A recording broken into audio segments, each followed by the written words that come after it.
మాజీ ఎమ్మెల్యే పెద్ది సుదర్శన్ రెడ్డి అకాల మరణం చెందిండు. అంత్యక్రియలు అయిపోయినాయి. కానీ దాని చుట్టూ రాజకీయ దుమారం అయితే రేగుతోంది. అయితే మొన్న చనిపోయిన తెల్లారి RS Praveen Kumar press meet పెట్టి రాజకీయ ఒత్తిళ్ల కారణంగానే పెద్ది సుదర్శన్ రెడ్డి మరణించిండు అని చెప్పేసి ఒక పెద్ద సంచలనమైన ఆరోపణలు.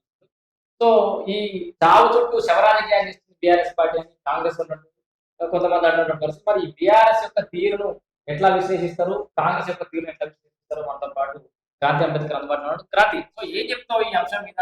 అంటే చనిపోయిన వ్యక్తుల చుట్టూ ఇంత రాజకీయాలు నడవడం మొదటిసారి వస్తున్నా ఎట్లా? అన్న రాజకీయాలు, పార్టీలో రాజకీయాలు ఏంది, పార్టీలో మనగడ ఉండదు, రాజకీయాలు ఉంటాయి.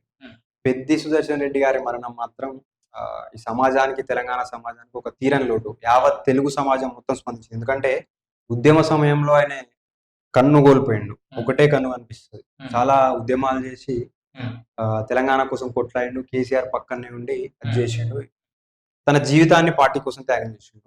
అయితే ఇక్కడ కేటీఆర్ గారికి కానీ, ఆర్ఎస్ ప్రవీణ్ కుమార్ గారికి కానీ, హరీష్ రావు గారికి కానీ, బీఆర్ఎస్ పార్టీకి నాదొక ప్రశ్న. పెద్ది సుదర్శన్ రెడ్డి గారు నర్సంపేట నియోజకవర్గంలో ఉన్న ప్రజలకు, ఈ రాష్ట్రానికి కొట్లాడిన ఎవరైతే ఉద్యమంలో పాల్గొన్న నాయకులకు తప్ప, మనలాంటి సోషల్ మీడియాలో యాక్టివ్ ఉండి మీలాంటి జర్నలిస్టులకు, నాలాంటి యువతకు తప్ప కొంతమంది సామాన్య జనాలకు పోయిండో అంటే పోలేదు. ఏ రోజు పోయిండు?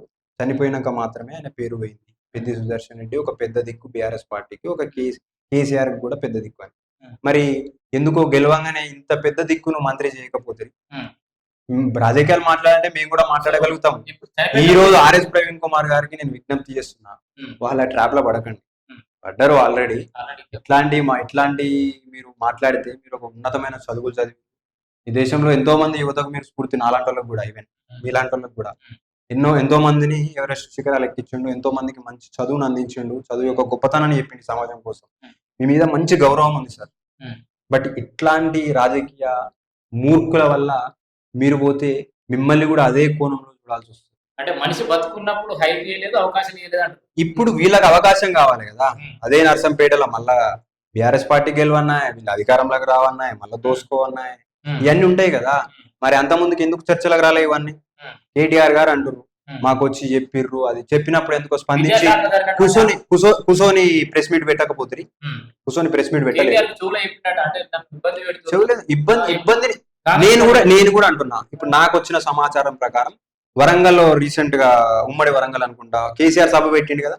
కోట్లు పెద్ది సుదర్శన్ రెడ్డి గారితో పెట్టిపిచ్చి సభ పెట్టిపిస్తే ఆ సభకు సంబంధించిన డబ్బులలో ఆయనకు ఒత్తిడి వచ్చిందంట. డబ్బుల గురించి ఒక్కరు కూడా ప్రస్తావించలేదంట. వీళ్ళు ఏదైతే అంటా ఉన్నారో నేను కూడా అంటా ఉన్నా. క్లారిటీ లేదు, అది జరుగుతున్న చర్చ. అంటే మీరు ఒక రాజకీయం మాట్లాడితే ఎదుటోడు కూడా రాజకీయం మాట్లాడతాడు. ఓన్లీ మీకే రాజనీతి లేకపోవచ్చు, రాజకీయ పరిణితి మీకే ఉందన్నట్టు మీరు బిల్డప్లు కొడితే ఎవరు అంతా తెలివి తక్కువలు కాదు. ప్రజలకు తెలివి ఉంది. మీ వల్ల ఎంతో మంది నాయకులు ఎవరికి గుర్తింపు ఇచ్చారండి? ఇలా పెద్ది సుదర్శన్ రెడ్డి చావుల్లో గుర్తింపు తప్ప, చావులో శవాల మీద పేలాలు ఏరుకున్నాడు కాకపోతే ఏంది? ఆడ అధికారిక లాంఛనాలతోటి కార్యక్రమం చేస్తే తుపాకీ పేలలేదు. తుపాకీ పేలందానికి కూడా కావాలని ఏదో చేసినట్టు ట్రోలింగ్.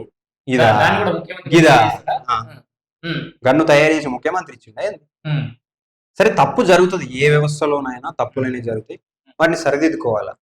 మీరు ఎవరికి సాయానికి గౌరవం ఇచ్చిర్రా? సాయి చంద్ అన్న ఏం చేసిరు? మహా అయితే గిడ్డంగుల సంస్థ చైర్మన్ ఇచ్చారు. మీ పార్టీ నాయకుడే దాడి చేస్తే కూడా స్పందించలేదు.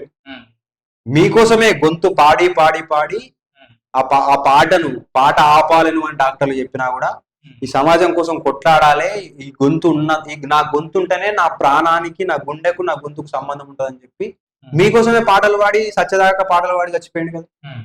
మీ పార్టీ కోసమే బతికిండు కదా, కేసీఆర్ కోసమే బతికిండు కదా. అది ఉంటుంది వీళ్ళ పరిస్థితి.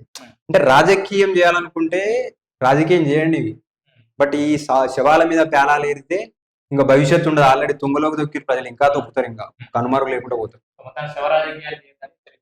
అంతే మరి.